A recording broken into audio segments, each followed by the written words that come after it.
Bom dia, presidente. Bom dia a quem nos assiste pela TV Câmara, Facebook, aos vereadores e vereadoras aqui presentes.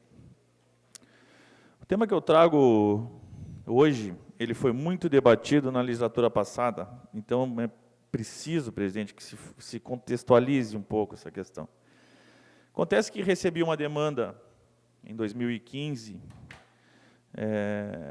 dos comerciantes da nossa cidade, que se mostravam contrários, vereador Toninho, àquelas feiras itinerantes. Quais seriam aquelas feiras itinerantes? Aquelas que usavam ginásio de esportes para vender couro, lã, algodão, e ficavam aqui 15, 20 dias e iam embora com o seu dinheiro, não deixavam nada para o pelotense.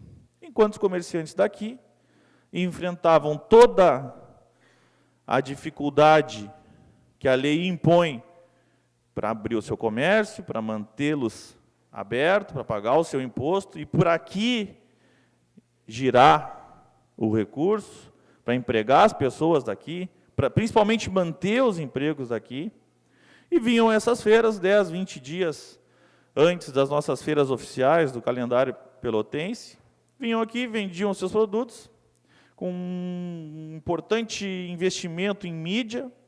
Pessoas iam para dentro de um ginásio que não tinha alvará para vender roupa, e sim para atividade esportiva. E aí, bom, essa demanda chegou à Câmara, fizemos o debate, protocolei um projeto de lei, onde foi muito debatido. Acho que foi aprovado por maioria, não por unanimidade. E o prefeito Eduardo Leite, na época, sancionou, entendendo que a reclamação não era desse vereador, mas dos comerciantes da nossa cidade, tinha, sim, base. Porque é muito fácil tu vir aqui, te instalar no ginásio de esportes, sem o alvará, vir aqui, vende, não paga nenhum imposto, promove ali um eventual emprego para as pessoas de 10, 15, 20 dias e vai embora, sem pagar seus direitos, sem contar os prejuízos que aqui deixavam para aquelas pessoas que compravam algum material com defeito e não tinham para quem reclamar, porque as pessoas simplesmente iam embora. Bom, aí fizemos uma lei muito restritiva, para que evitássemos o máximo que essas feiras viessem. É óbvio que nós não impossibilitamos a lei, a cópia da lei está aqui, mas a gente restringiu bastante.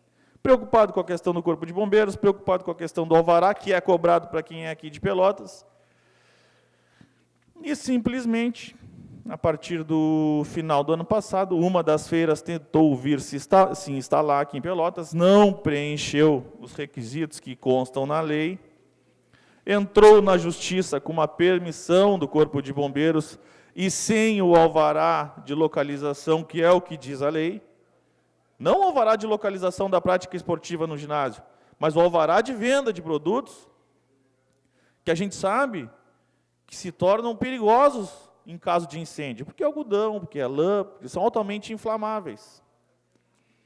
Então, o Corpo de Bombeiros vai lá, analisa o ginásio, dá uma permissão, mas o município não tem um alvará para aquela situação. De posse dessa permissão, essas pessoas entram na Justiça e ganharam, no ano passado, o direito de vir vender. Aí eu me pergunto, vereador Ornel, que baliza principalmente essa questão de poderes aqui dentro, que foi presidente algumas vezes, não seria um desrespeito aos poderes, uma intromissão no poder legislativo ou no poder executivo? Que o prefeito sancionou uma lei que impõe algumas restrições, e essas restrições não foram cumpridas, e aí entra-se com uma medida, acho que é uma medida cautelar, para que se possa fazer sob uma decisão judicial. É preocupante isso aí. Nós que fomos comerciantes, principalmente na Duque de Caxias, durante 11 anos, a gente sabe o que é abrir uma empresa, manter-se com ela aberta. A gente chegou a ter 7 funcionários na minha empresa lá, pequena empresa, pequeno comércio, e aí vêm as pessoas de fora e acabam levando o lucro daqui.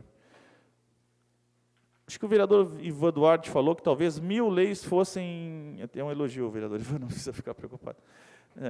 Talvez 1000 leis regessem muito bem essa cidade, eu acho. Só que essa é uma lei importante, porque alguns municípios que de lá vêm, defendem o seu comércio. Lá não pode. Se alguém quiser sair daqui para ir a Bento Gonçalves, por exemplo, tem uma lei igualzinha dessa que restringe.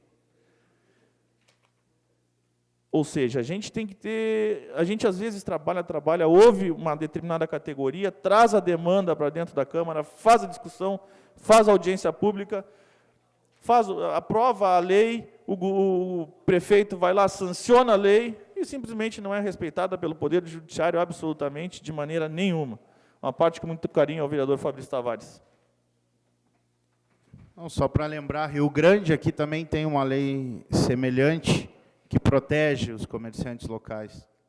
Exatamente, e isso fez parte da nossa pesquisa, principalmente. Hoje em dia é uma tendência que não se faça essas feiras itinerantes, porque nós temos o exemplo da Boate Kiss. Tu imagina se é no ginásio 1º de maio, lá na Praça do Colono, por exemplo. Lá se vende algodão, daqui a pouco dá um foco de incêndio, alguma coisa, não tem quem apague. E aí, como é que vai ser? Aí eles vão estar parados por uma decisão judicial, se tem uma lei no município que as proíbe. Então, a gente já se reuniu com o secretário Jacques. A partir de agora, faremos reuniões, já falei com o presidente Viana, falei com o procurador do município. A partir de agora, nós vamos entrar forte nessa questão, porque não é possível a gente mobilizar uma categoria se manifestar, dar sua posição, a gente trazer o debate, a gente aprovar uma lei, o prefeito sancionar uma lei que defende o nosso comércio, já estão combalidos, já com uma dificuldade extrema, e aí vem uma decisão judicial, passa por cima de uma lei municipal, passa por cima tanto do legislativo quanto do executivo, e acaba fazendo com que essas pessoas venham aqui e simplesmente girem o dinheiro aqui e levem para fora. Nós temos que proteger, sim, o nosso comércio, e esse discurso é de proteção ao nosso comércio. Queria, para encerrar, senhor presidente, saudar e o vereador Dila deve saber bem, saudar uma grande obra que está acontecendo no bairro Fragata, que foi uma mobilização dos moradores desde 2014, que é ali na Barão de São Luís, que são ligação de esgoto para 90 famílias que serão beneficiadas ali. A gente, em 2014, fez uma reunião com o prefeito Eduardo, um grupo de moradores, pedindo tanto a Barão de São Luís quanto a Ulisses Batinga que sofressem essa intervenção, porque, por gravidade, a água acumulava e não tinha para onde correr. Pois bem, desde ontem, as equipes do SANEP estão trabalhando lá, forte. A gente vai poder agora, depois da sessão, ir lá fiscalizar, dar uma olhada na obra, mas a gente já tem isso como uma vitória, não do vereador esse ou aquele, mas sim da comunidade, que há 32 anos sofria com esse problema. Quem conhece a Barão de São Luís, a Ulisses Batinga, aquela região toda lá, sabe desse problema, esse problema é antigo, então é uma vitória. Aos que nos ajudaram, os moradores que nos ajudaram naquela frente, o Sandro, a dona Nara, o Alfeu, o seu Suede, a Suelen, a dona Sandra, o Amarildo, o Roberto, o seu Elvino Vig, ao seu Antônio Vrag e ao Paulo Dobik, o meu muito obrigado por nos ajudar naquela frente, naquela reunião principalmente, e conseguir sensibilizar o poder público sobre a necessidade premente naquela obra. Muito obrigado, senhor presidente.